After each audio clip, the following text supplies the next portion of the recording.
ఈ జీఆర్డీ, ఈ acid reflex, ఈ ఆమ్లపిత్తం రావడానికి గల కారణాలు గనుక మనం చూసుకున్నట్లయితే, ఎవరైతే విరుద్ధ ఆహార పదార్థాలు ఎక్కువగా తీసుకుంటారో, అంటే పాలతో పాటు పుల్లని పండ్లు కలిపి తీసుకోవటం, లేదా పెరుగుతో పాటు చేపలు కలిపి తీసుకోవటం, ఎవరైతే న్యాచురల్ అలర్జీస్ అంటే యూరిన్ మోషన్ లాంటివి ఏవైతే ఉంటాయో వచ్చినా కూడా వెళ్ళకుండా ఆపుకోవడం లాంటివి చేస్తారో, ఎవరైతే అధిక పులుపు, ఉప్పు, మసాలా, ఘాటు పదార్థాలు, ఆయిల్ ఫుడ్స్, జంక్ ఫుడ్స్ ఎక్కువగా తీసుకుంటారో, ఎవరైతే కారం, పచ్చళ్ళు ఎక్కువగా తీసుకుంటారో, ఎవరైతే పిత్తాన్ని పెంచే ఆహార పదార్థాలు ఎక్కువగా తీసుకుంటారో, ఎవరైతే పులిసిన ఆహార పదార్థాలు ఎక్కువగా తీసుకుంటారో, ఎవరైతే టైంకి సరిగ్గా తినరో, over eating, irregular meal timings, late night eating, అదేవిధంగా యాంగ్జైటీ, స్ట్రెస్,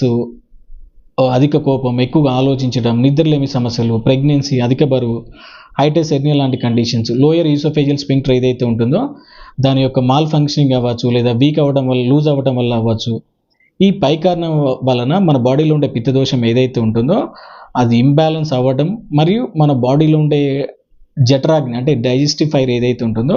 దాని యొక్క ఇంపైర్మెంట్ వలన మనకు ఈ యాసిడ్ రిఫ్లెక్స్, ఈ ఆమ్లపిత్త సమస్య అనేది రావడం అనేది జరుగుతుంది.